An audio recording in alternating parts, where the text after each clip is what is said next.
Muy buenos días, bienvenidos a la Casa de la Cultura Flavio Herrera de la Universidad de San Carlos de Guatemala.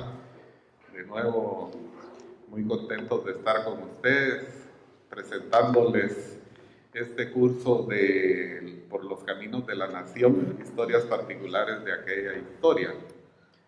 Como platicábamos al principio del curso, yo les ofrecía tener un recorrido realmente maravilloso por esas páginas de la historia que han escrito compañeros, yo diría brillantes compañeros y compañeras que han desarrollado un trabajo de historia comprometida con el oficio, comprometida con la disciplina histórica. Eso significa la lectura de muchos libros, pero también significa el trabajo en archivos. Las exposiciones que ustedes han estado escuchando acá no son exposiciones relativas únicamente a aspectos recogidos e ideas recogidas de otros libros, sino que son fundamentalmente producto de investigaciones particulares, de trabajo, de horas de trabajo en casa y de horas de trabajo en bibliotecas y sobre todo en archivos, que es donde los historiadores pues, nos gusta estar. Y en esta oportunidad, pues nosotros tenemos el honor de presentarles a una amiga muy querida y además una gran historiadora de quien hemos aprendido mucho. Ella es la doctora Tania Sagastume Páez, que por supuesto que es una historiadora guatemalteca, que es doctora en historia por el Colegio de México. Ella se graduó en el 2002 de doctora y es licenciada en Historia por la Escuela de Historia de la Universidad de San Carlos de Guatemala. Ahí fuimos compañeros de estudios y también trabajamos algunas investigaciones juntos. En inquietudes intelectuales que aún compartimos. Ella es investigadora titular del Instituto de Investigaciones Históricas, Antropológicas y Arqueológicas de la Escuela de Historia, es docente titular de los seminarios Régimen Conservador y Régimen Liberal en la licenciatura de Historia, lo cual es maravilloso porque puede transmitir sus experiencias, especialmente de investigación, en sus cursos y a sus estudiantes. Ha realizado investigaciones históricas sobre trabajo urbano, diversiones populares, vagancia, abastos, discursos sobre etnicidad, análisis de textos escolares de historia, de historiografía guatemalteca, ideas y legislación sobre desamortización de la propiedad comunal y cuatreros y asaltantes de Guatemala, ¿verdad? Esto del siglo XIX. Ha sido investigadora titular de proyectos de historia de Guatemala con la Dirección General de Investigación de la Universidad de San Carlos, con el Centro de Investigaciones Urbanos y Regionales de la USAC también, con CIRMA, con ACIES, con Avanzo, de manera que tenemos realmente a una persona estrella y genial de la historia con nosotros. Ha sido además coordinadora del Departamento de Posgrado de la Escuela de Historia de nuestra querida universidad del 2008 al 2010, y yo no dudo en decir que coordinó el mejor posgrado que ha tenido no la Escuela de Historia, sino la Universidad de San Carlos de Guatemala. En esto no estoy exagerando absolutamente nada. Así es de que bienvenida, Tanita, a esta tu casa. Esperamos tenerte muchas veces y en muchas oportunidades, y pues sin más te dejo acá en tu clase que participaremos todos. Muchas gracias, maestro Danilo. Un gusto y un honor estar en la Casa Flavio Herrera, y también un honor compartir con todos los colegas que van a pasar en las distintas jornadas en este curso Por los Caminos de la Nación. Estas son inquietudes que surgieron hace quizás unos 30 años, cuando empezábamos como estudiantes a caminar por estos rumbos. Un honor y un gusto compartir con todos ustedes. Un honor que esté aquí quien fue mi profesor de Movimiento Obrero Internacional en la Escuela de Historia, el licenciado José Alfredo Calderón, y que pues aprovecho por el breve recorrido que hizo Danilo por mi itinerario intelectual. Ustedes se habrán dado cuenta que me gusta estudiar a los sectores populares, y de alguna manera esto empezó con el curso de Movimiento Obrero que recibí con José Alfredo, pero no le endilgo a él la responsabilidad de lo que voy a decir aquí, por supuesto, y de los caminos que tomé después del curso que él me impartió. Me interesa el siglo XIX, es el tema que he desarrollado a lo largo de mi carrera, aunque he tratado de incursionar en el siglo XX y también en el siglo XVIII. El tema que voy a compartir hoy con ustedes forma parte, en algunos puntos, del estudio que yo hice con mi tesis de doctorado y que después fui avanzando hacia el siglo XIX y he ido desarrollando en distintas líneas. De alguna manera, muchos de los temas que he trabajado después de este libro tienen que ver con las inquietudes que surgieron en las incursiones en los archivos. Después de estudiar a los artesanos y las diversiones populares, uno de los aspectos que estudié fue abasto de alimentos para la ciudad de Guatemala, porque era uno de los temas recurrentes en las investigaciones. También me interesó la parte sobre la desamortización de la propiedad comunal, particularmente los pueblos que están alrededor de la ciudad de Guatemala, y eso es lo que he estudiado en los últimos 4 años, la desamortización de la propiedad comunal en el siglo XIX. Y más recientemente la investigación que estoy haciendo este año, que le causó un poco de sorpresa a Danilo, que es cuatreros y asaltantes en la historia de Guatemala a mediados del siglo XIX. No tiene nada que ver con lo que ha estado pasando en Guatemala a partir del 2015 con el hallazgo de todos los casos de corrupción, pero ¿qué se hace? Siempre hay algunos aspectos que finalmente se unen en la historia. Inicialmente, este tema sobre trabajo urbano, como les platicaba, surgió precisamente porque desde mis cursos en la Escuela de Historia me interesaron los trabajadores.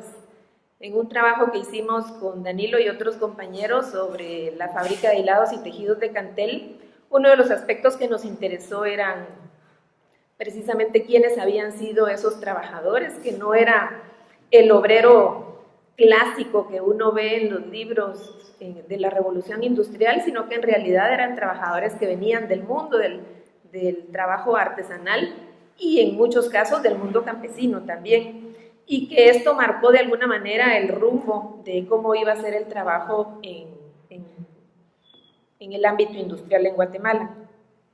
Y de ahí seguí avanzando y me interesó particularmente explorar en qué momento se habían desarticulado los gremios de artesanos y cómo el mundo del trabajo artesanal, a pesar de los cambios que había experimentado, pues siguió siendo una rama importante. Y en el curso de la investigación me encontré con algo que no me había planteado inicialmente, pero que surgió en los documentos y que tenía que ver con las diversiones públicas y cómo las autoridades empezaron a normar todo lo relacionado con el trabajo y con las diversiones populares. Y entonces esto se convirtió obligadamente en uno de los temas de la investigación.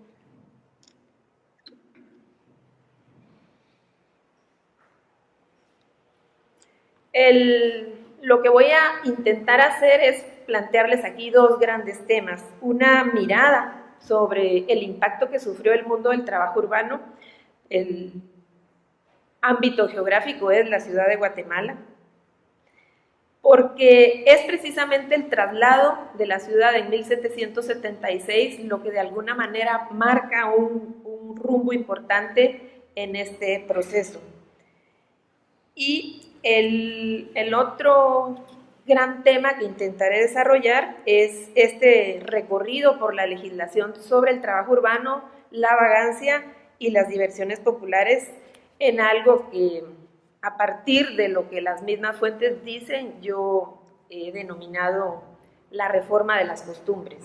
En los documentos aparece así como el arreglo de las costumbres o la reforma de las costumbres.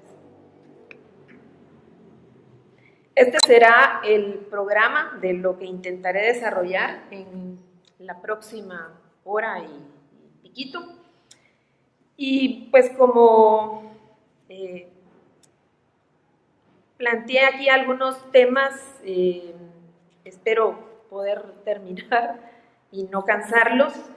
Les voy a invitar a que si en algún momento ustedes quieren levantarse y traer café, a ustedes también tendrían que darles un diploma por levantarse tan temprano y estar aquí escuchando historia, de veras. Entonces, les voy a invitar a que si necesitan intervenir para comentar, preguntar, participar de alguna manera en la exposición, encantada, me detengo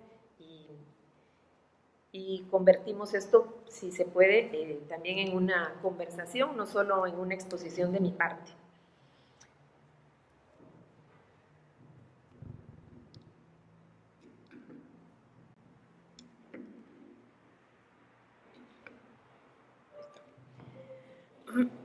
Estos son dos grabados de la Nueva Guatemala en esta época. Aprovecho para contarles que esta denominación, que a menudo vemos en muchos lugares, particularmente muchos historiadores la utilizan, que es la Nueva Guatemala de la Asunción, es una denominación que no aparece originalmente ni en la época del traslado, ni en la primera mitad del siglo XIX. No sé en qué momento empieza a aparecer el nombre de la Nueva Guatemala de la Asunción. No me atrevo a especular sobre eso. Tiene que ver con alguien que necesitaba reforzar esta pertenencia religiosa de la ciudad, que es de hecho una parte importante en la vida social y cultural de Guatemala. Pero en los documentos, en ningún documento encontré que aparezca la palabra Nueva Guatemala de la Asunción, solo aparece Nueva Guatemala. Y es una denominación importante porque tiene que hacer diferencia con la antigua, que en realidad se va a llamar antigua a partir de 1791. Entre 1776, cuando queda oficialmente abandonada, aunque no formalmente, porque se calcula que unas entre 3.000 y 5.000 personas se quedan viviendo ahí, abandonadas a su suerte, porque no hay autoridades y en algún momento incluso se prohíbe que les vendan cosas. Entre 1776 y 1791, la ciudad queda abandonada, sin nombre, pues se sigue llamando Santiago informalmente, pero no aparece en ningún lado. Y es hasta 1791 que oficialmente se le nombra Antigua Guatemala. Y entonces a partir de ahí es importante hacer la diferenciación en toda la documentación. Es la Antigua Guatemala y la Nueva Guatemala. Ese es el escenario de esta investigación. Y quise poner estos dos grabados que son más o menos de la misma época, es de la primera mitad del siglo XIX. El de abajo es un grabado del viajero Hafkens que vino entre 1827 y 1828 y que estuvo por toda la región y pasó por la ciudad de Guatemala. Un momento importante porque era cuando estaban en guerra los liberales y conservadores. El grabado de arriba aparece en varias publicaciones. Yo esta la he tomado de la Historia General de Guatemala. No tiene autor. Dice que es de una colección privada. No me atrevo a decir que sea del mismo Hafkens, pero es interesante porque son grabados de la misma plaza y parecen distintos. Como toda composición artística, en estos dos grabados, los autores lo que intentan mostrar es cómo el centro de la ciudad, que es la plaza central, es el escenario de muchas actividades. no necesariamente que en la vida real aparezcan así. La que es mucho más interesante es la de abajo, por supuesto, pero quiero que veamos un poquito en detalle. En un primer plano, ambos grabados tienen personas que por su apariencia revelan la heterogeneidad social de la población de la ciudad de Guatemala. Son hombres, mujeres, niños de diversos estratos sociales. Esto uno lo puede deducir a partir de la vestimenta y de las actividades que están realizando, y que pareciera que todo ocurre al mismo tiempo. En un segundo plano, el segundo grabado muestra un grupo de soldados alineados frente al cabildo. El cabildo estaba donde ahora está el Parque Centenario. En un tercer plano, ambos grabados incluyen lo que parecen ser ranchos y que en realidad eran los cajones de la plaza, es decir, el mercado. El mercado funcionó donde ahora está el Parque Central o el Parque de la Constitución, o no sé cómo se llama ahora, la Plaza de la Constitución, gracias, mi profesor corrigiendo. Y ahí funcionó el mercado, por lo menos hasta 1871, cuando finalmente se terminó el mercado central en el lugar en donde estaba la Plaza del Sagrario, donde está la Plaza del Sagrario. Y ahí funcionaban los cajones de la plaza. Y lo que los dos grabados representan con esos ranchitos son esos, los cajones de la plaza. Parecieran que no son los mismos. Funcionó así. No he incluido aquí unas fotografías que también tomó el fotógrafo ya en la segunda mitad del siglo XIX, Muybridge, que también revelan esto que es como un grupo de ranchos. En los dos grabados también es interesante el tamaño y protagonismo diferenciado que ambos grabados le dan a la catedral. Es la misma catedral. No tenía las torres campanario y la parte central, que se llama frontispicio, creo. No soy muy buena en historia del arte. Esta era la catedral, empezó a ser construida en 1815 y fue terminada hasta mediados del siglo XIX. Pero en el momento, en esta década posterior a la independencia, la catedral aparecía así. Y para los autores de ambos grabados es evidente que el protagonismo de la catedral está diferenciado. Y aquí sí podríamos plantear algunos aspectos interesantes sobre el autor del segundo grabado, que es Haffkens, un protestante proveniente de Europa, de Holanda, y que es un gran crítico de España y de la herencia colonial y católica que había dejado en estos lares. Y uno lo puede ver aquí en cómo representa a él a la catedral. En el primer grabado, la catedral parece que domina la escena, se ve mucho más grande de lo que en realidad es en perspectiva.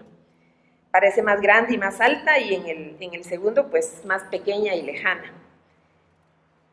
Y en el segundo grabado sí aparecen las esquinas del Cabildo a la izquierda y del Portal del Comercio a la derecha. Quizás era lo que les planteaba porque al autor le parecía mucho más interesante revelar en esta composición artística todo lo que representaba ese centro de la ciudad. Ese es el escenario entonces de la ciudad, mucha gente haciendo diferentes actividades, viviendo diferentes momentos, son dos representaciones de una misma realidad.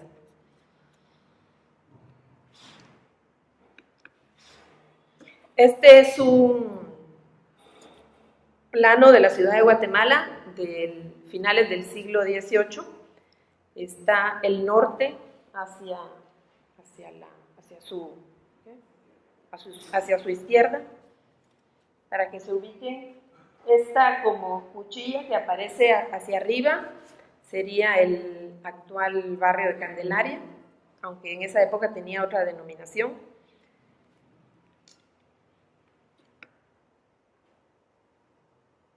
Supuse que no se iba a ver muy bien, pero es un plano que me elaboraron a partir de los datos que encontré en la documentación y de esos planos originales. En esta época, 1824 va a ser el contexto en donde se desarrolla la mayor parte de la investigación, y ahora les platico por qué. Y para que se ubiquen un poco, al poniente, que sería la parte de abajo, estaban los barrios del Perú y San Juan de Dios. Bueno, San Juan de Dios, que es donde estaba el hospital y donde está más o menos actualmente, para que se ubiquen. Al oriente, es decir, en la parte superior, estaba Santo Domingo, el cuartel de Santo Domingo, dividido en los barrios de La Habana y barrio de Capuchinas. La Plaza Mayor, al centro, estaba conformado por los barrios de San Sebastián y Escuela de Cristo. El cuartel de la Merced, también al centro, conformado por los barrios Sagrario y San José. El cuartel del Tanque y Marrullero, ese nombre me encanta porque era un barrio popular, y como Lisette Jiménez, que estuvo con ustedes la semana pasada, le encanta denominar a este barrio, era el barrio bravo de la ciudad de Guatemala. Ambos tenían, este cuartel tenía barrios con el mismo nombre, Tanque y Marrullero. Y finalmente el cuartel del Ojo de Agua, que estaba conformado por los barrios de Ojo de Agua y Santa Rosa, también al norte de la ciudad.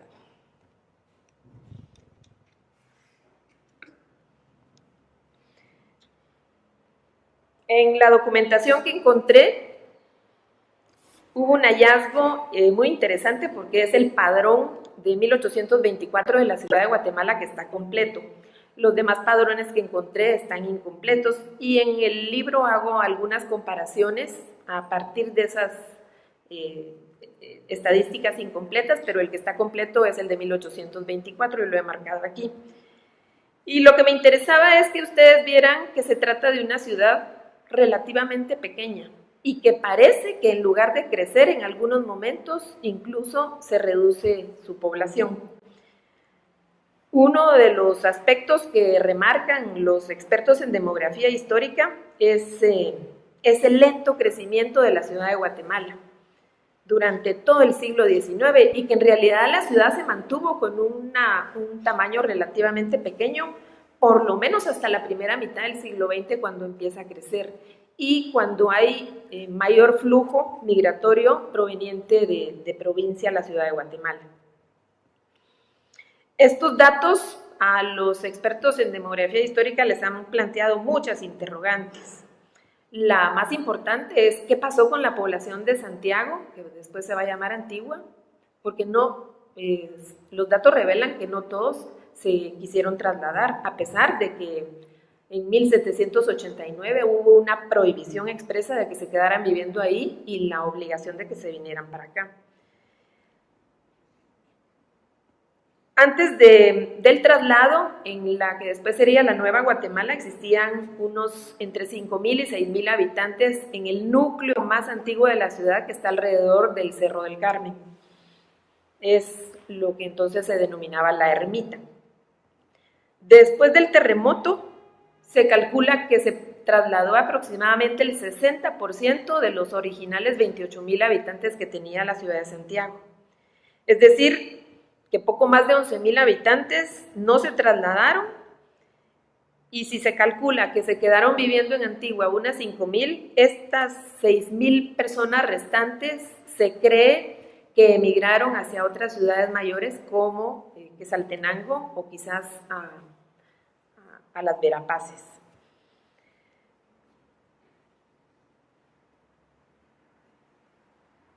El lento crecimiento, por su parte, ha sido atribuido a otras causas, como por ejemplo enfermedades, nuevas migraciones, a otras poblaciones. Hay una crisis económica que impacta a toda la región y particularmente a la ciudad de Guatemala y al mundo del trabajo.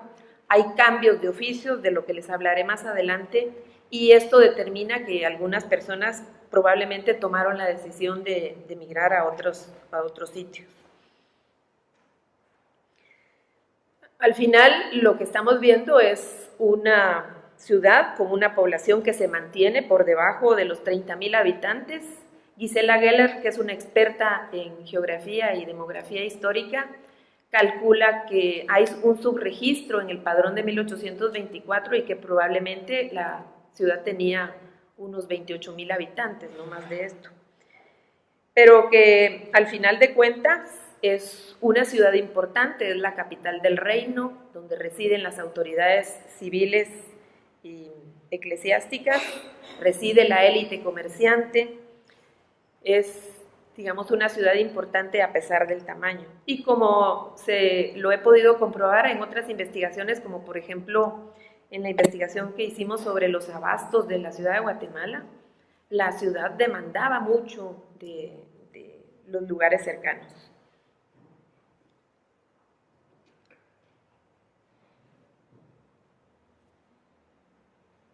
Quizás esto parezca un poco árido. En mi defensa debo decir que trabajar ese padrón me llevó varios meses y como salieron ahí a flote algunas de mis compulsiones de hacer cuadros y ver números, lo trabajé a partir de una base de datos y bueno, esto implicó meter todos los datos. El padrón es muy interesante porque tiene los nombres de las personas, más o menos no exactamente el número de la casa, pero sí el barrio en donde viven, el estado civil, en algunos casos la calidad, cuando dice si es don o no, si son indígenas o españoles, cuál es el oficio, en la mayoría de los casos para los hombres, la edad, y a partir de cómo están ordenados, uno también, y por las edades, uno puede deducir también si son familiares. Por ejemplo, uno de los datos interesantes es en donde aparece José Cecilio del Valle, que en realidad en ninguna parte he encontrado que se llamara Cecilio, por cierto, por eso me quedaré con José del Valle, que tenía como 6 o 7 hijos con diferencias de 1 año de edad. Se mantenía ocupado el señor.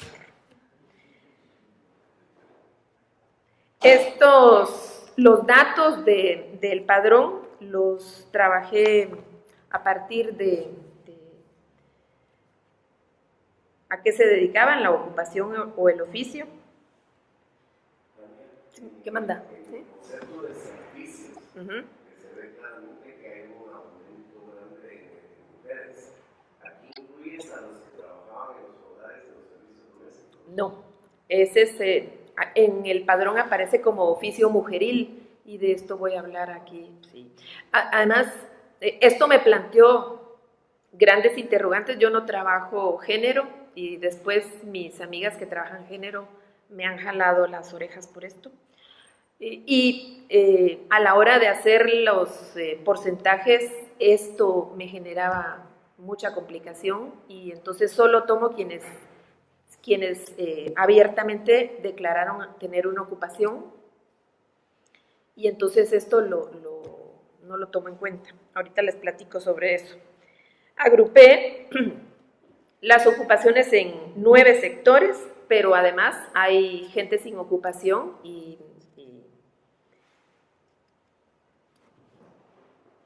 los que aparecen como varios, ahorita les platico qué incluye. El sector varios, precisamente, integra más de 3.300 mujeres en edades que oscilan entre los 9 y los 55 años de edad, solteras y casadas, y pertenecientes, la mayoría, a barrios populares. Fueron registradas con el oficio mujeril, que probablemente se referían a trabajos en el hogar.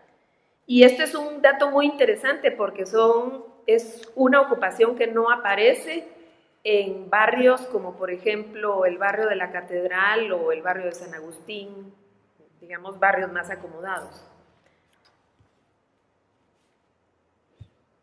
El total de personas que reportaron una ocupación en 1824 ascendía a 7.378 personas, es decir, el 36% de una población total de 20.435 que aparecen en todo el padrón. Los sectores que agrupaban el mayor número de personas, quitando al sector de varios, son precisamente los sectores artesanal y de servicios. Y es en estos dos grandes rubros en donde se detiene un poco la investigación. En el sector artesanal encontré 71 oficios distribuidos en 15 ramas productivas: textil, cuero y pieles, metales preciosos, construcción, madera, cerámica, pintura y escultura, barbería, alimentos, cera y cebo, imprenta y papel, relojería, pólvora y varios. Y estos son, en algunos oficios no hay mujeres que reportaran, y en donde es interesante que aparezca una en una cantidad tan grande es en pintura, cera y cebo y cerámica. Y es probable que evidentemente, como lo afirma Gisela Geller, se trate de subregistros.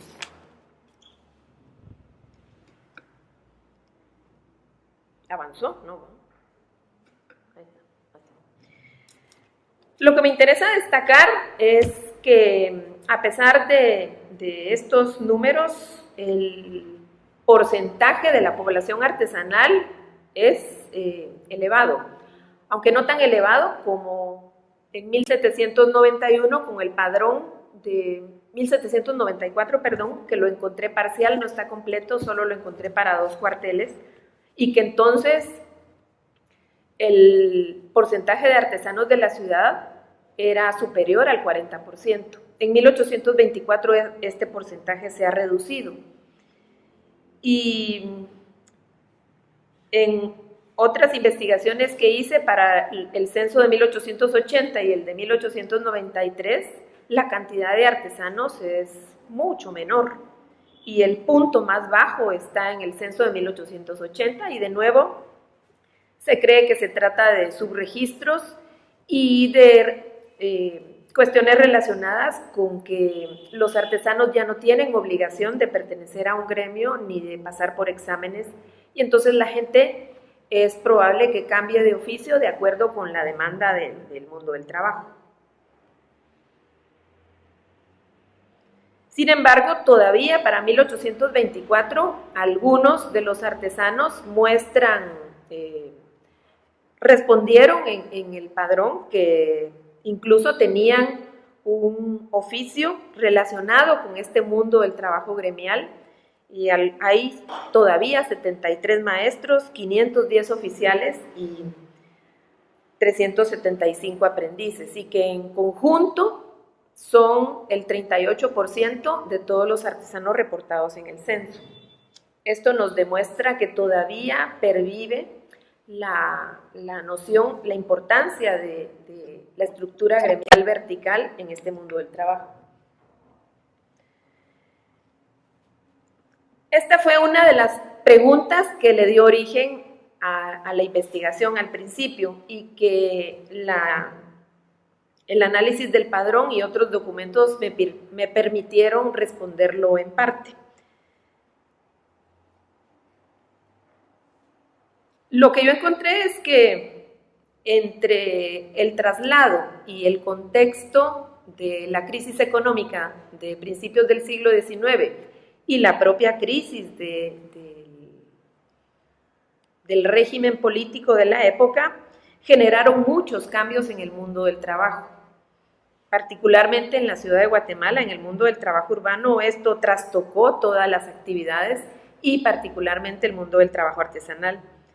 En principio, el traslado obligatorio provocó que todas las personas tuvieran que dedicarse inicialmente a transportarse con todas sus cosas hacia la ciudad de Guatemala, buscar dónde vivir. No sé si Lizeth les platicó que se construyeron casas comunes, lo que ahora denominaríamos como palomares y que en México les llaman vecindades. Eran lugares comunes y en muchos casos incluso en los patios de las iglesias. Y entonces ahí la gente vivía y trabajaba al mismo tiempo, y estaban adultos y niños. De hecho, en algunos documentos, incluso los mismos artesanos se quejan de que esto constituye un mal ejemplo para los niños, porque ahí pasa de todo. Y que además esto genera mucho desorden, porque la pila que está en medio del patio, ahí no solo lavan la ropa, sino que lo utilizan también para trabajar sus distintos productos. Esto entonces generó problemas. No podían instalar un taller como lo tenían en el sitio anterior.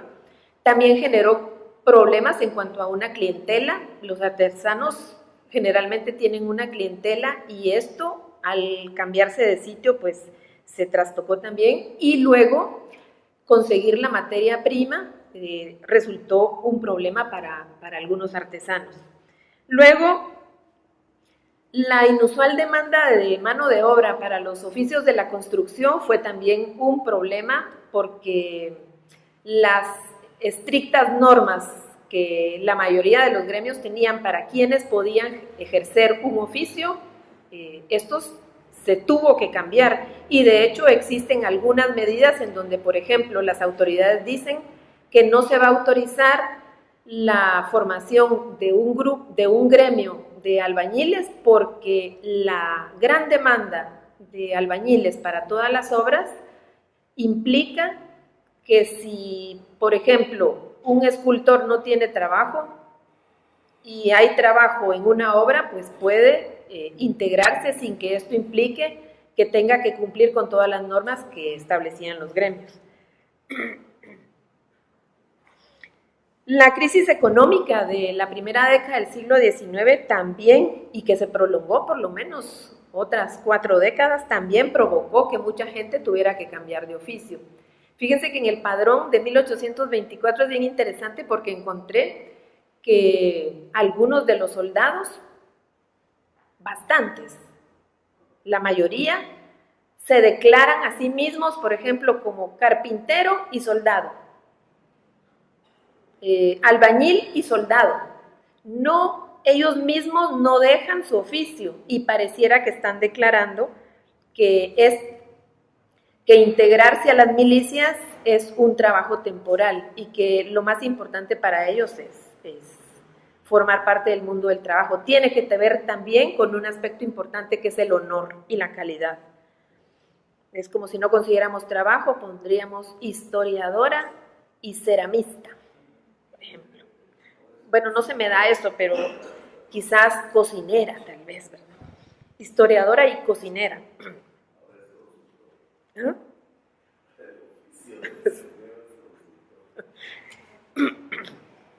Es muy importante, incluso en el caso de estar desempleados en la época, y esto lo vi en la parte donde analizo la vagancia, la gente demuestra la importancia que es tener un oficio aunque uno no tenga trabajo. Y finalmente, el decreto de libertad de industria de 1813, y que se ratificó en 1820, y que teóricamente liberaba a los artesanos de pertenecer a un gremio para poder ejercer un oficio. A pesar de esto,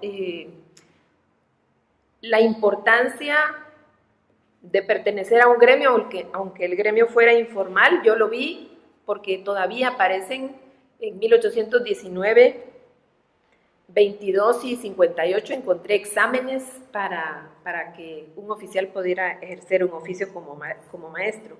Es decir, continuaba vigente los procedimientos de enseñanza y práctica del oficio, pero hay una desarticulación formal del mundo gremial.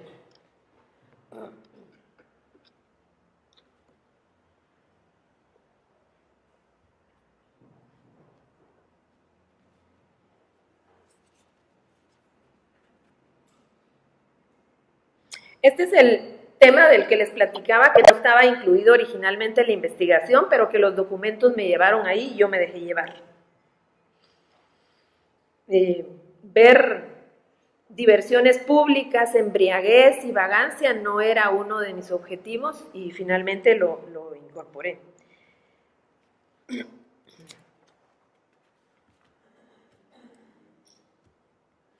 Y fue el análisis de esta documentación lo que me llevó a encontrar una política definida para lo que en los documentos aparece como el arreglo de las costumbres y que yo lo adapté a la reforma de las costumbres y que se construye a partir de los principios ilustrados del orden y la razón. Esto no fue exclusivo de Guatemala, lo encontré para estudios en otros ámbitos como la ciudad de Guatemala o la ciudad de Lima. En general, me parece que en Europa también es, digamos, una reforma de las costumbres a lo largo y ancho del mundo occidental desde finales del siglo XVIII y a lo largo de todo el siglo XIX.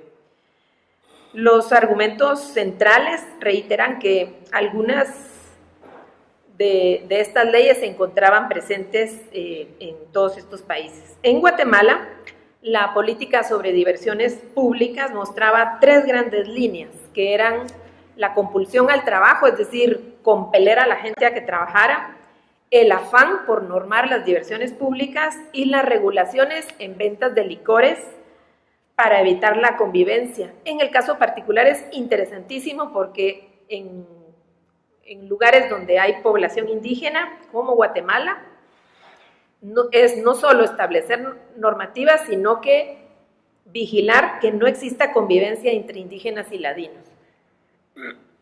Las disposiciones legales que encontré entre 1776 y 1838-37 tenían las siguientes características. Una era establecer limitaciones en las diversiones. La otra, eliminar las prácticas que se consideraban deshonestas, inútiles, sangrientas o peligrosas. La otra era normar la relación en las diversiones populares entre los artesanos y finalmente conservar el buen orden. El orden es un principio básico de todas estas normativas.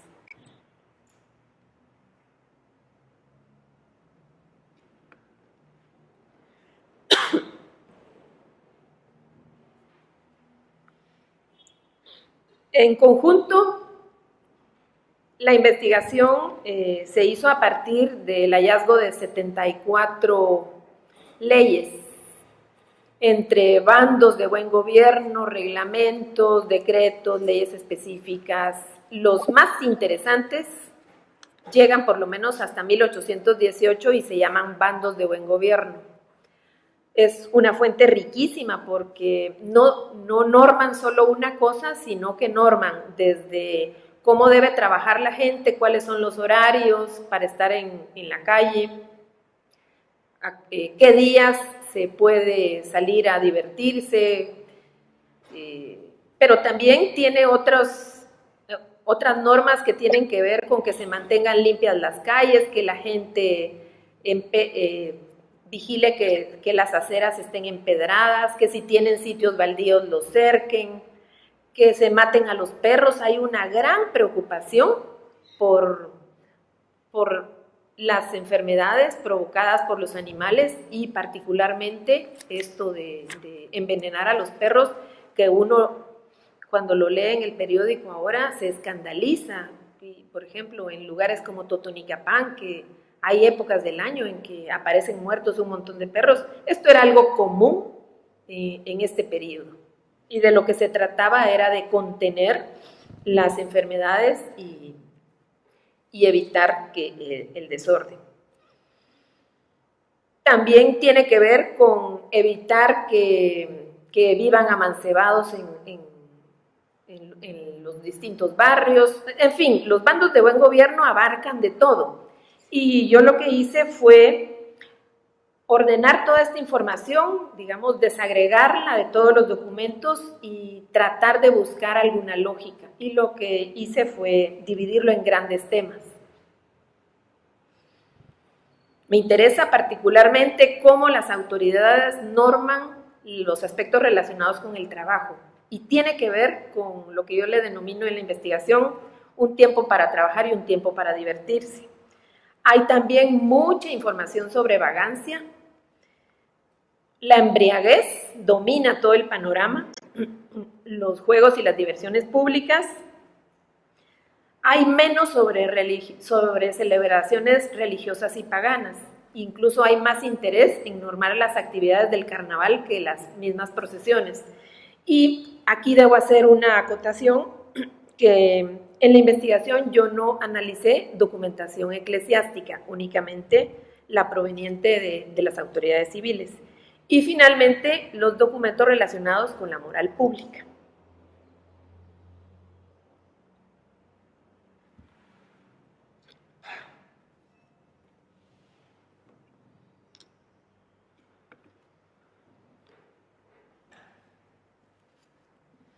El primer tema tiene que ver con el tiempo de trabajo y tiempo de diversión. Y es interesante cómo va cambiando las nociones que uno ya tiene normalizadas sobre cuándo puedo descansar y cuándo puedo divertirme. Esto de que el domingo sea un día de guardar, pues no lo vamos a ver tan común a finales del siglo XVIII. Y particularmente en la ciudad de Guatemala, que demanda que todos los que tengan un oficio relacionado con la construcción estén trabajando. Las obras no se pueden detener. Incluso existen algunos reglamentos que establecen que todos los artesanos tienen que estar trabajando y que no se pueden exceptuar de este trabajo los días festivos, a menos que sea la hora de ir a misa. Esto parecía que era muy importante.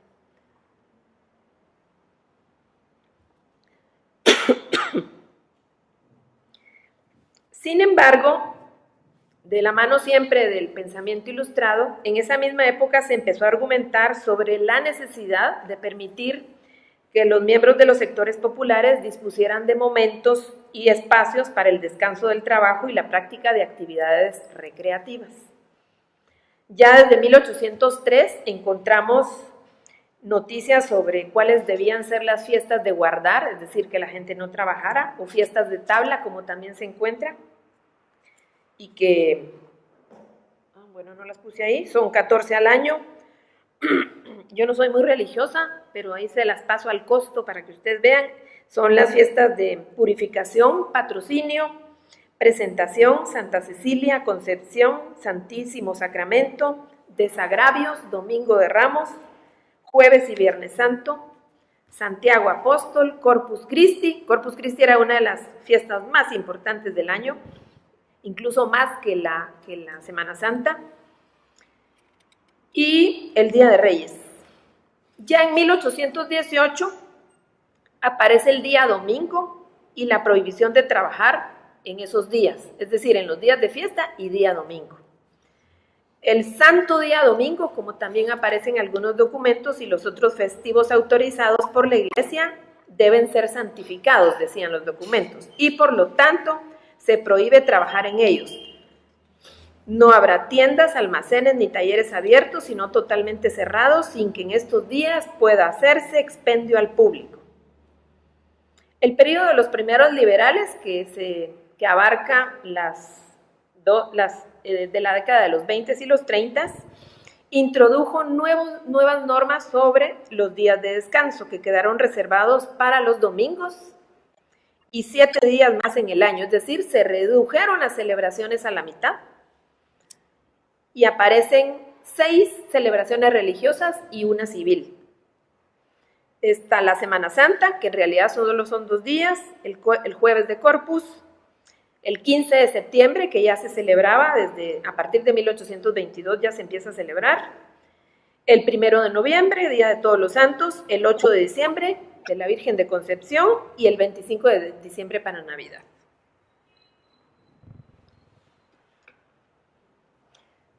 Esta no es una foto de la época, es de finales del siglo XIX, pero me pareció interesante porque esta era una de las fiestas más importantes de todo el año, incluso de las fiestas religiosas, incluso más importante que la Semana Santa. Con el tiempo ha cambiado y pareciera que la fiesta más importante, porque lo viven como fiesta, ahora es la Semana Santa, pero en realidad era el jueves de Corpus. Esta es una foto al frente de la iglesia de San Francisco. Los horarios de trabajo también aparecen y ahí vemos algunos cambios interesantes. Y de nuevo, es ese ritmo acelerado por levantar esa nueva ciudad entre 1776 y por lo menos hasta 1810, ese ritmo intenso se mantiene con algunas variaciones. Al inicio, después del traslado, los horarios para todos los oficios relacionados con la construcción eran de 6 de la mañana a 6 de la tarde, y esto se mantuvo durante buena parte del periodo, es decir, jornadas de casi 12 horas de trabajo, con algún momento a mediodía para comer, para almorzar. En 1782, el maestro mayor de arquitectura, Bernardo Ramírez, hizo una representación, es decir, publicó un documento sobre el arreglo de los oficios relacionados con la construcción, en donde planteaba que solamente los peones voluntarios tendrían una jornada de 6 a 6, mientras que los maestros y oficiales, así como los peones de mandamiento y medias cucharas, es decir, ayudantes de albañil, trabajarían de 8 a 4, es decir, se reduce la jornada para ellos. Sin duda, se trataba de imprimirle un ritmo más dinámico a la tarea de construir una nueva ciudad, pero también reconocer que existían diferencias en esta organización vertical del mundo del trabajo gremial. Otros documentos permiten inferir que en la mayoría de los talleres y las ventas, los horarios de trabajo superaban las 10 horas diarias, con horarios mixtos para diferentes oficios que requerían trabajo de noche o de madrugada, como por ejemplo los panaderos. Solo en la década de los 30, y esto lo encontré después en otra investigación sobre abastos, cuando se declara la emergencia por el cólera entre 1832 y el 37, hay un momento en que se prohíbe que se haga pan en la madrugada, porque a alguien se le ocurrió en algún momento que comer pan caliente podía provocar que uno se enfermara de cólera. Pero normalmente los panaderos trabajaban de madrugada o de noche. Los horarios para salir de noche también es interesante que se establecen toques de queda. En 1784,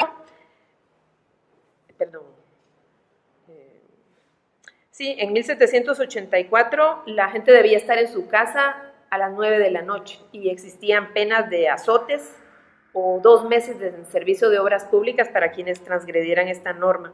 Ya en 1818 se amplía 1 hora, la gente no debe estar fuera de su casa después de las 10 de la noche.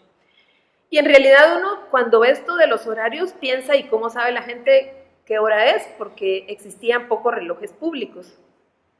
Y aquí es donde entran las campanadas de las iglesias, que son para llamar a misa, pero también para indicarle a la gente qué hora es y cómo debe proceder. Y también en las grandes obras de construcción, es decir, edificios públicos o iglesias, existían campanas, se instalaron campanas que eran tocadas a las 6 de la mañana y a las 6 de la tarde para indicar la hora de entrada y de salida. Esto también aparece normado, lo de las campanas.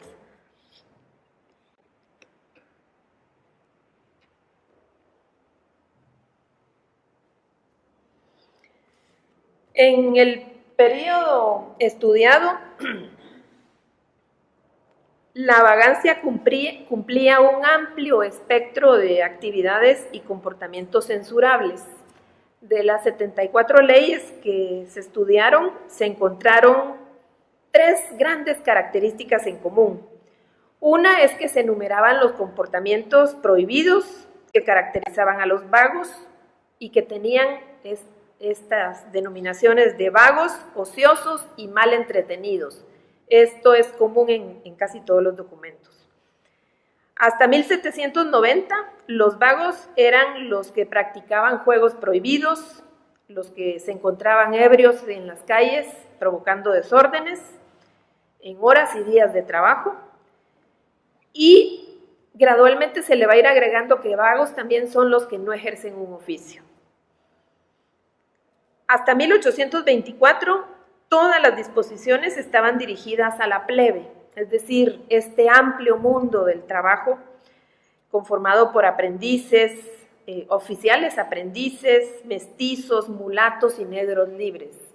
No es común que en esta denominación se le acuse de vago a un indígena. Incluso cuando se refieren a la embriaguez en indígena, la ven con cierta, digamos, hay un régimen tutelado y los indígenas son vistos como personas que deben ser protegidas, e incluso si son encontrados ebrios en las calles no son acusados ni de vagos ni de provocar desórdenes. Y en la mayoría de los casos la otra característica es que todas las leyes hacen referencia a leyes anteriores, es decir, una nueva ley no suprime a la anterior y lo que hace es irle agregando definiciones a esa definición original, a tal grado que en 1824 la definición de vago incluye nueve características, 9 comportamientos censurables. Los 3 primeros, ociosos, sin oficio, mal entretenidos en juegos y tabernas y ociosos que abandonan su oficio, eran los mismos que en 1791 habían sido atribuidos a los ociosos. Y es bien interesante porque encontré en la revisión bibliográfica que esto es común a otros lugares. Particularmente mi referencia es la Ciudad de México. Hay muchos más estudios sobre estos aspectos y es una característica común, cómo la definición de vagos se va a repetir y va a agregar, a medida que va pasando el tiempo, va agregando atributos. Entonces son ociosos, que no tienen un oficio, que andan mal entretenidos en juegos, paseos y tabernas, que no se aplican a su oficio, que si la tuvieron la abandonaron y se dedican a otras ocupaciones, los que teniendo patrimonio, es decir, gente que tiene rentas o que son hijos de familia, no se les conoce otro empleo. Esto es bien interesante, porque aquí empiezan a meter a todos. Anteriormente, las definiciones de vagos abarcaban a los sectores populares. Aquí ya aparece todo el que no esté trabajando o se ha encontrado divirtiendo en diversiones prohibidas. Ahorita vamos a pasar a ver lo de los juegos prohibidos, o que estén causando desórdenes, van a ser incluidos, no importa que sean hijos de familia. Los que simulan ser limitados de alguna manera y que andan de pordioseros y que podrían estar trabajando. Y este es algo que uno va a escuchar en algún momento cuando ve a alguien que está pidiendo dinero en las calles y lo barren de arriba para abajo y dice, pero si él se ve bien, ¿por qué no está trabajando? Esta es unas ideas que vamos a ver reflejadas desde el siglo XIX. Ya empiezan a incluir aquí también a los campesinos, los que siendo jornaleros solo trabajan de cuando en cuando, los forasteros, que era muy común ver forasteros en las distintas ciudades y que se creía que andaban de pueblo en pueblo, divirtiéndose y robando, y que también iban a ser catalogados dentro de esta denominación.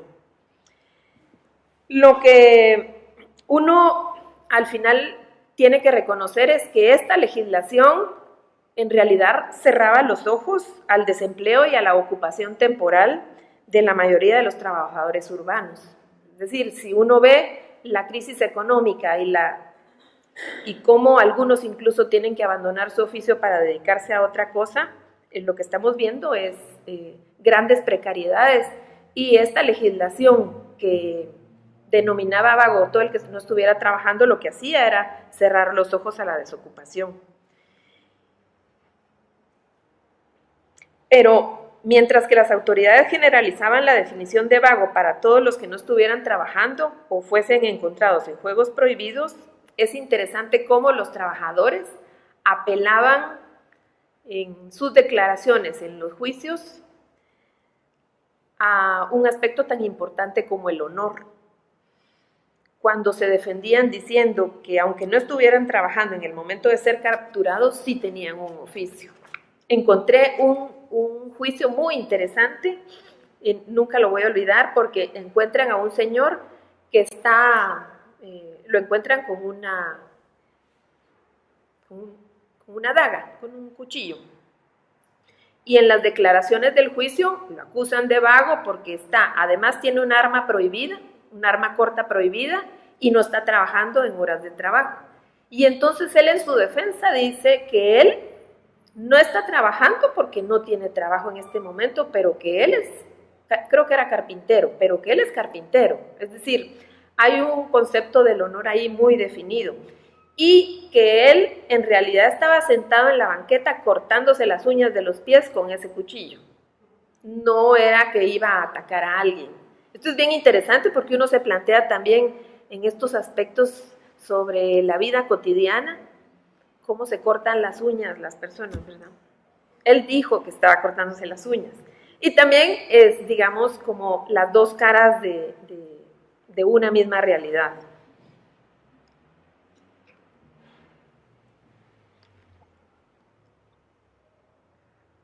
Este es uno de los aspectos más importantes que va a ser recurrente en materia de tranquilidad pública en los documentos.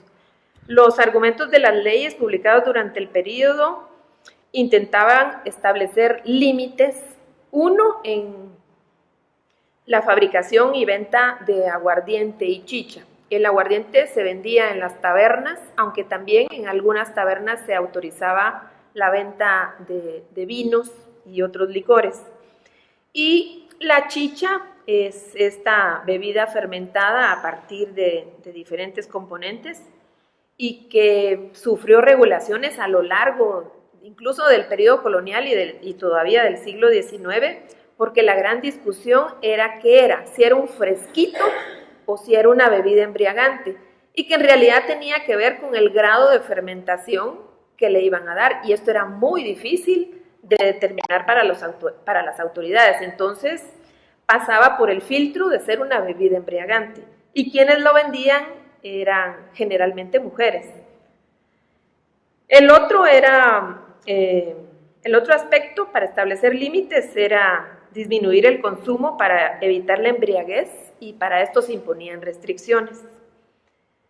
Se creía que, y todavía se cree, que beber bebidas, licores, es una compulsión, es un acto compulsivo de la gente, y que por eso se deben establecer límites. En ningún momento en la documentación y todavía en las restricciones que existen para que los lugares cierren a la 1 de la mañana, creo que cierran, ya no se puede vender licor, el argumento de la autoridad es que la gente está ahí chupando y que entonces hay que imponerle límites. En ningún momento el argumento pasa por detenerse en que la gente lo que está haciendo es sociabilizando. El otro argumento es evitar desórdenes y riñas callejeras. Es muy común que en lugares de consumo de bebidas se dieran desórdenes y riñas callejeras y que incluso resultaran heridas. Y el otro argumento para este periodo, durante buena parte del siglo XIX, esto inicialmente yo no lo sabía y lo encontré en los documentos, era evitar que indígenas y ladinos bebieran juntos. Y este tiene un componente político muy fuerte. A las tabernas solo podían llegar españoles y ladinos, y a las chicherías solo podían llegar indígenas. Era prohibido que un español entrara a una chichería, pero por supuesto que en la vida real esto pasaba. Mande. No sé si en la investigación encontraste algún documento, pero tengo entendido de que las autoridades de alguna forma estimulaban el interés en los indígenas, que eran por mucho, gran mayoría, por la cuestión del consumo mínimo. De hecho, habías hablado anteriormente de que era visto diferente la embriaguez en indígenas que en el resto de la población. Y recuerdo haber leído un documento precisamente cómo cómo se promovía el alcoholismo entre los indígenas, porque eso estimulaba la producción de aguardiente, que para la época era tan importante. No sé si encontraste algún documento que se relacione con eso. Yo solo consulté la documentación que tiene que ver con la ciudad de Guatemala, pero me queda claro que la producción de aguardiente y chicha estaba difundida a lo largo y ancho de todo el país. De hecho, hay investigaciones precisamente de Lisette Jiménez y Ana Carla Eri Castilla, que tienen un trabajo sobre las clandestinistas. Tiene un nombre más largo, pero el nombre común que conocemos todos este trabajo es sobre mujeres productoras de aguardiente clandestino. Ya esto es para la segunda mitad del siglo XIX y que está muy difundido. Y por supuesto que estos productores tienen un amplio mercado en muchas poblaciones. En esta investigación yo me quedo hasta 1840 y es bien interesante porque las autoridades no condenan el hecho de que los indígenas tomen licor. Incluso lo ven como algo que puede ser tolerado y no lo ven como algo dañino. Aunque mi investigación no se centra en los pueblos, sino solo en la ciudad. Pero incluso cuando son encontrados en algunos juicios, algunos indígenas que son encontrados ebrios en las calles, no son incluso condenados en la misma manera que un ladino o un español.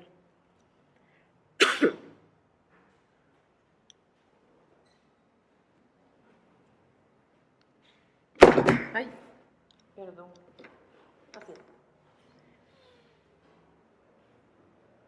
Todavía en esta época a las tabernas tienen prohibido entrar los indígenas. Se supone que solo pueden llegar españoles y ladinos.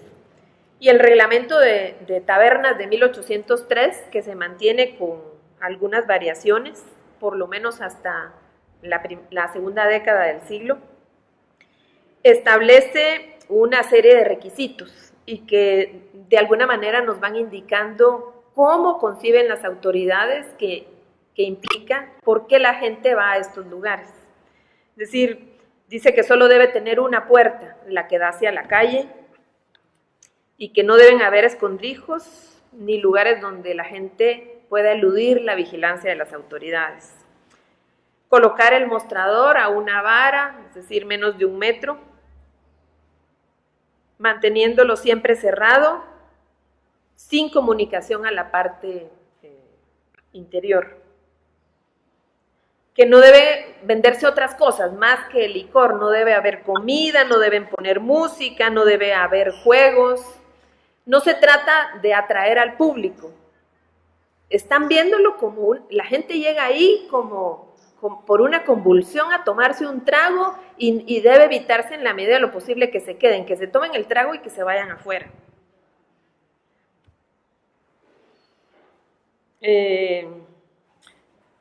No se deben emplear hombres y mujeres jóvenes para atender, lo debe atender la persona a menos que sea uno de sus hijos quien le esté ayudando.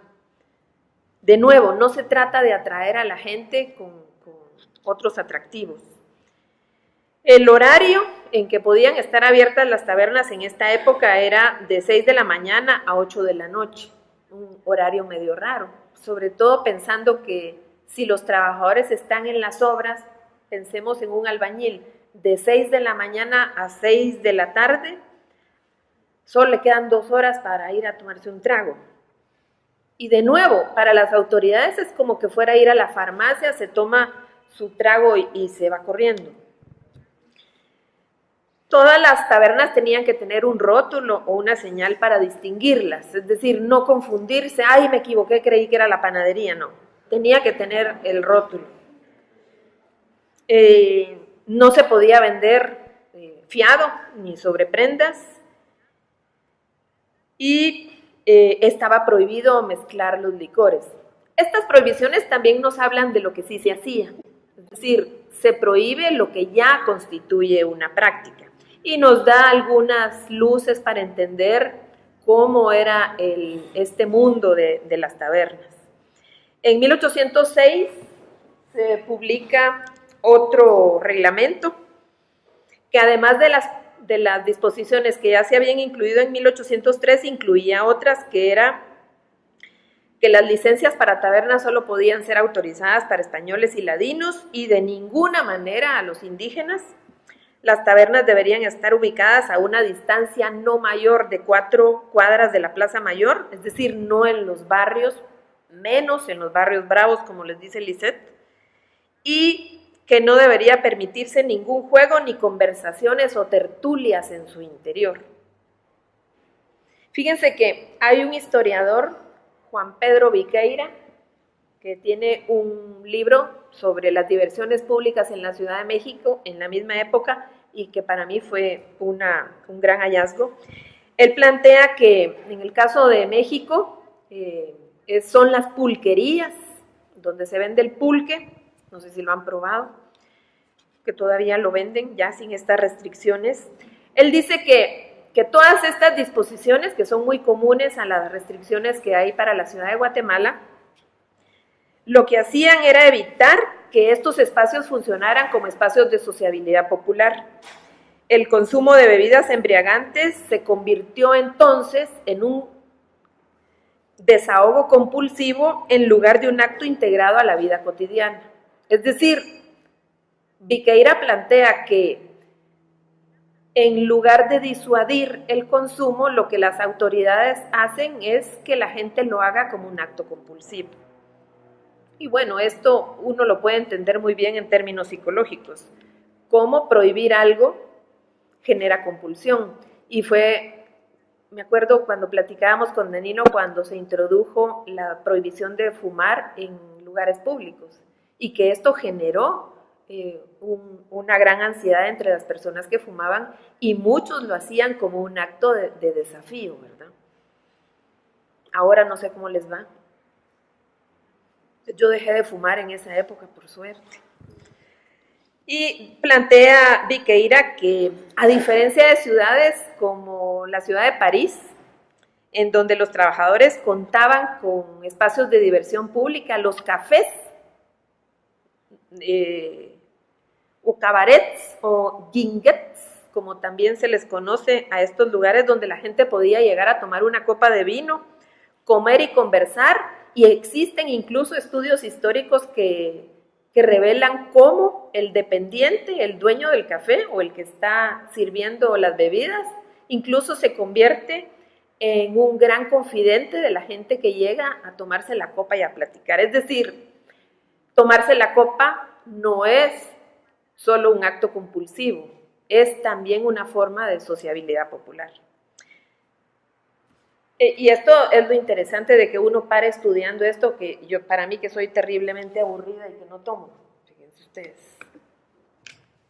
Bueno, el otro tema que incluí, que forma parte de la investigación y que aparece en los documentos, son los juegos y diversiones públicas.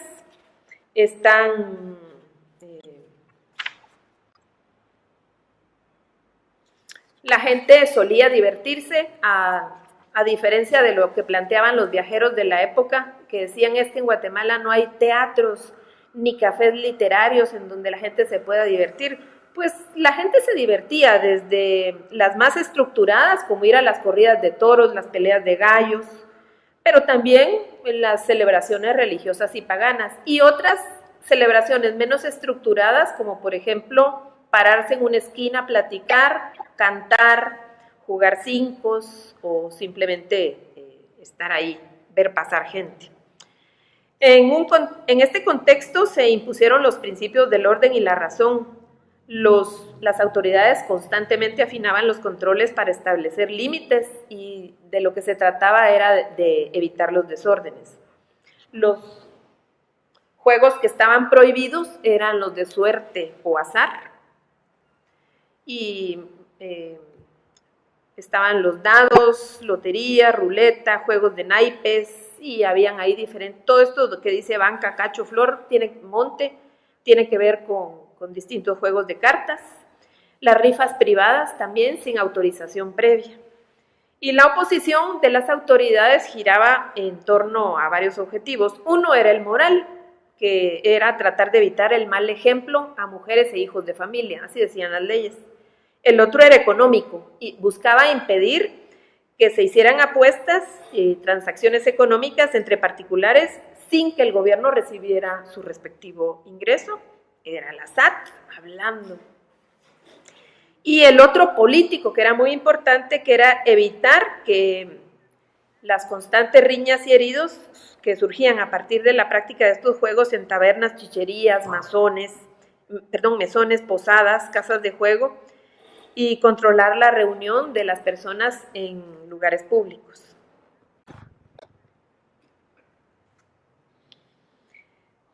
En cambio, habían juegos de mesa permitidos. El chaqueta era una especie de damas local, loterías, billar, trucos. Pero de nuevo se prohibía que se utilizaran otros recursos para atraer más gente. Las peleas de gallos eran comunes desde el siglo XVI y a esto también se le impusieron algunas restricciones. La idea era que además de las regulaciones propias del mismo juego, es decir, evitar el uso de navajas o cualquier instrumento en las patas de los animales o lanzar objetos a donde estaban peleando los gallos, era evitar que en los tablados donde estaba el público se desarrollaran otros desórdenes, como hacer apuestas, desórdenes, tomar licor, que no portaran armas y que no prolongaran la diversión. Después del juego de gallos, quedarse ahí jugando naipes o algo. Eran muy estrictos con esto. Por estas descripciones y las mismas prohibiciones, se puede afirmar que las principales funciones de estas actividades, como las peleas de gallos y el acoso de animales, eran la emoción, la competencia y la transferencia de violencia.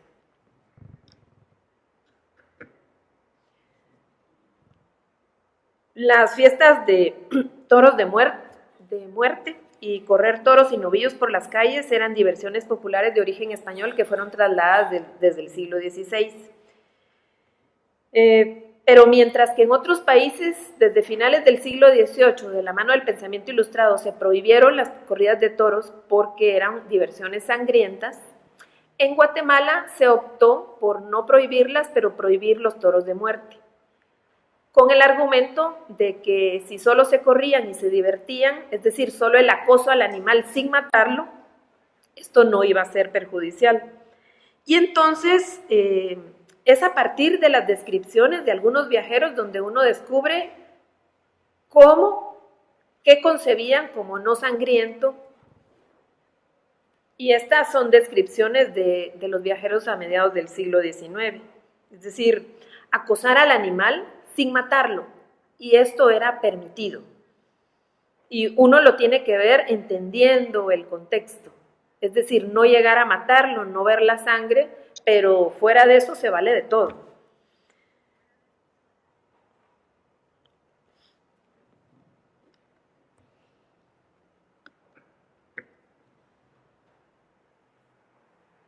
El carnaval era una fiesta muy importante, una de las más importantes desde la Edad Media en el mundo occidental, y fue introducido a América muy pronto, desde el siglo XVI, como el preludio de la Cuaresma.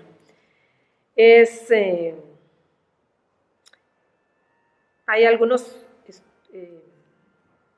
historiadores que se detienen en este proceso y lo describen como un gigantesco juego, un escenario gigantesco, donde se desarrollan acciones más o menos estructuradas que consistían en el consumo masivo de carne, bebidas, práctica de bailes y cantos, uso de máscaras y disfraces, lanzarse cosas como harina, huevos y demás, agresiones contra animales, que era muy común, por lo menos hasta el siglo XVIII y todavía, agresiones verbales, insultos, versos satíricos, en fin, era una época de fiesta y juego, tiempo de diversión y de liberación, un espacio en donde todo se trastoca, los ricos se vuelven pobres, los pobres pueden ser ricos, las mujeres pueden ser hombres, Y es muy interesante cómo estas nociones del carnaval en parte pasan a formar parte o formaron en algún momento de la huelga de Dolores. Lo hago aquí como un paréntesis, como la huelga de Dolores en Guatemala incluye algunos aspectos relacionados con la masonería, pero también con algunos aspectos relacionados con el carnaval. En Guatemala los intentos por imponer restricciones fueron recurrentes y desde finales del siglo XVIII vamos a ver cómo se intenta evitar todos los desórdenes y perjuicios económicos en los gastos en vestidos, los desórdenes, evitar que la celebración se extienda más de 15 días, delitos, jugar con palos, huevos y demás, que la gente se vaya a fiestas privadas y se junten hombres y mujeres y hagan bailes lascivos. En fin, es el anonimato que proporcionaban las máscaras y los disfraces, así como el amparo de la multitud, permitían a los participantes trastocar por un momento la realidad y el orden establecido y expresar sin temor sus sentimientos. Es decir, es una época de liberación y esto era muy peligroso para estos ilustrados desde finales del siglo XVIII.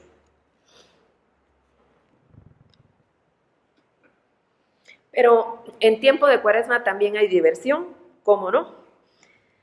El miércoles de ceniza daba inicio a la Cuaresma, era un tiempo de recogimiento espiritual, teóricamente, y abstinencia. Sin embargo, el pueblo siempre parecía encontrar momentos y espacios propicios para la diversión colectiva, antes, durante y después de las procesiones, y entonces las autoridades establecían límites para que la gente, por ejemplo, no usara capirotes, estos cuentos sobre la cara, porque esto permitía que la gente fuera gritando obscenidades o insultos. Es recurrente una prohibición de que la gente después de la procesión se vaya a reuniones privadas en donde se reúnen hombres y mujeres y se ponen a bailar. Esto era muy, muy común.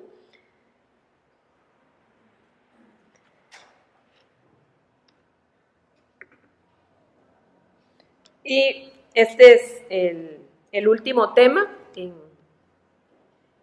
el análisis de toda esta legislación. En general, esto se refiere a relaciones prohibidas entre hombres y mujeres. En la mayoría, yo no consulté documentación eclesiástica, como les había dicho, pues, sino solo documentación civil, y es muy raro el documento en donde aparece la palabra prostitución. El primer reglamento de prostitución lo vamos a encontrar hasta 1787, creo, no me acuerdo la fecha exacta. Y en esta época son elusivas los documentos para referirse abiertamente a lugares en donde se practica la prostitución. Pero aparecen algunos aspectos relacionados con evitar el amancebamiento y que está vinculado a términos como alcahuetería o lenocinio, es decir, saber que alguien tiene una relación prohibida y no denunciarla.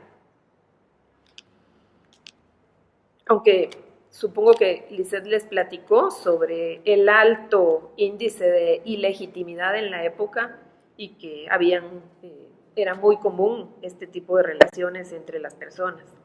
Y solo encontré un caso en donde se prohíbe la prostitución y que los alcaldes de barrio estén permanentemente controlando que no existan estas casas.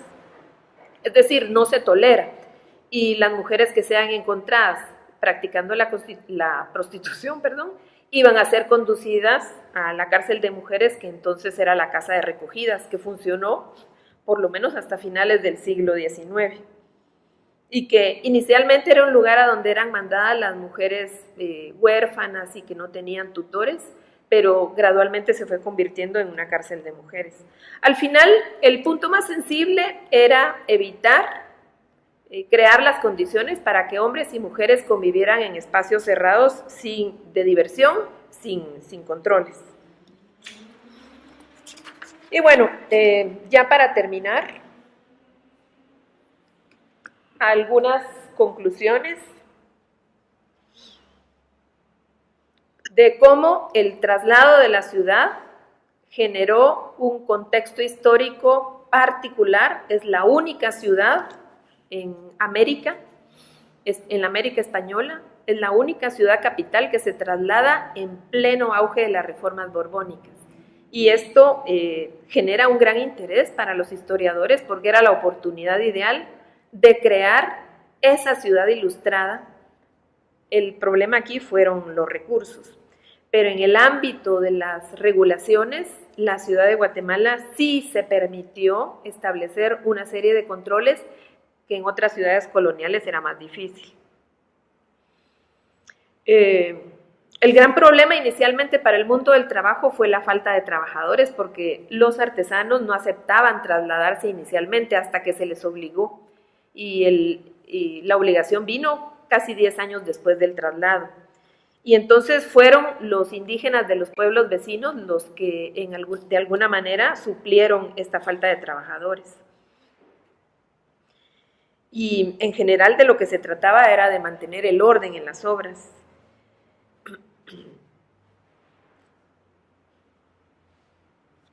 Los gremios empezaron a desarticularse, en parte por este contexto complicado del traslado y la construcción de la ciudad, pero gradualmente también fue el cambio de oficios de los trabajadores y finalmente el decreto de libertad de industria de 1813, lo que terminó por desarticularlos formalmente.